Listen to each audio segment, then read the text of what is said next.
जज यशवंत वर्मा को लेकर जो खबरें आ रही हैं वो बेहद ही चौंकाने और हैरान करने वाली है, क्योंकि ये करोड़ों का मामला नहीं है, ये उम्मीदों का मामला है और एजेंसियों का मामला है, कानून व्यवस्था की विश्वसनीयता का मामला है कि आखिर यशवंत वर्मा ने स्कैम किया है, घोटाला किया है, चोरी की है, बेईमानी की है, तो वो सच देश की जनता के सामने क्यों नहीं आ पा रहा है। सिर्फ और सिर्फ ये मामला कानून के दायरे तक ही सीमित अब ये नहीं रह गया है, ये मामला कोर्ट में भी गया, 3 जजों की पीठ तक भी गया, रिपोर्ट भी तैयार हो गया, सौंप भी दिया गया, लेकिन इसके बावजूद इनकी बर्खास्ती ना होना, इसके बावजूद इस्तीफा ना देना, पद से यशवंत वर्मा जी को ना हटाना, ये हैरान ही नहीं करने वाली खबरें हैं, विचलित और बेबस और परेशान करने वाली खबरें हैं। वो उन लोगों के लिए जो देश के मासूम लोग हैं, ये वो लोग जो बेकसूर लोग हैं, क्योंकि ये देश की जनता का पैसा है, उनके टैक्स का पैसा है और जनता का जानना उनका हक है। ये तो दर्शकों, इस वीडियो को छोड़ के मत जाइए, शुरू से आखिर तक बने रहिए। हम इसमें आपको बताएंगे कि इसमें पर्दे के पीछे कौन राजनीति कर रहा है, पर्दे के पीछे देश की मासूम जनता का पैसा का इस्तेमाल कौन कर रहा है और किस तरीके से देश की जनता को मूर्ख और बेवकूफ़ बनाया जा रहा है। एक से बढ़कर एक स्कैम की खबरें हम सबके सामने आ रही है। सियासत करने वाले एक दूसरे पे आरोप लगाते ही हैं,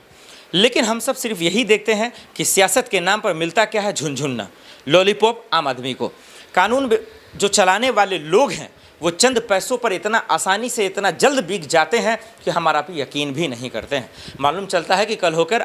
जो अधिकारी है या फिर कोई किसी पद पर है वही गिरफ्तार और अरेस्ट हो गया। बदनाम होता है कानून, बदनाम होता है देश का सिस्टम, लाचार हो जाता है देश का सिस्टम। इसलिए ये मामला, इस मामले का सच अगर लोगों के सामने नहीं आता है, असली सच्चाई हम सबके सामने नहीं आती है, तो हिंदुस्तान के जो आम आवाम हैं वो तो कानून व्यवस्था से सवाल पूछेंगे, ईडी, सीबीआई, दिल्ली पुलिस, तमाम लोगों से। लेकिन जो उनको चलाने वाले लोग हैं, जो उसके रक्षक हैं, मेन तो वो है ना जो बचाने वाले हैं। अगर ईमानदारी से वो जज सबूत इकट्ठा नहीं करते हैं जज को लेकर, तो फिर दोस्त तो उनका है। कोई अगर चोर है, चोर को छोड़ देना, चोर के सबूत को मिटा देना, तो ये कानून थोड़ी करता, कानून पे चलाने वाले लोग करते हैं। इसलिए दर्शकों, इस वीडियो में हम 2 बात सिर्फ समझेंगे। एक कि आखिर इस रिपोर्ट की तमाम हकीकत हम सबके सामने है,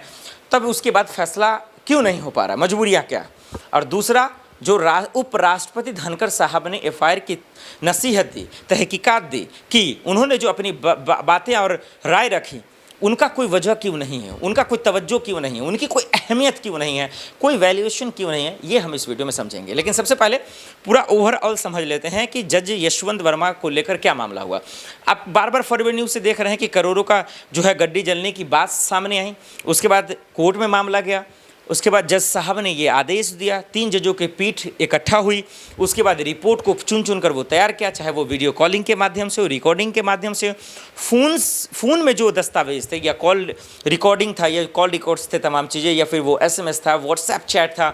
तो या फिर CCTV फुटेज के माध्यम से उन्होंने इकट्ठा किया और बाखूबी बाइज्जत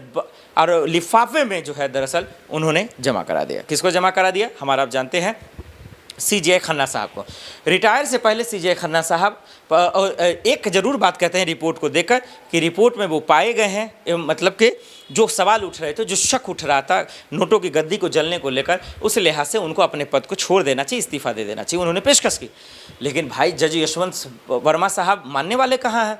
इनको लगता है कि हमारे पीछे बचाने वाले लोग बहुत हैं, हम तो बच जाएंगे, हम तो नहीं पकड़ाएंगे, हम क्यों अपने आप को जो है शर्मसार करें, एम्बैरेस्ड फील कर रहे हैं भाई साहब पैसा खाकर। तो ये एक सवाल है।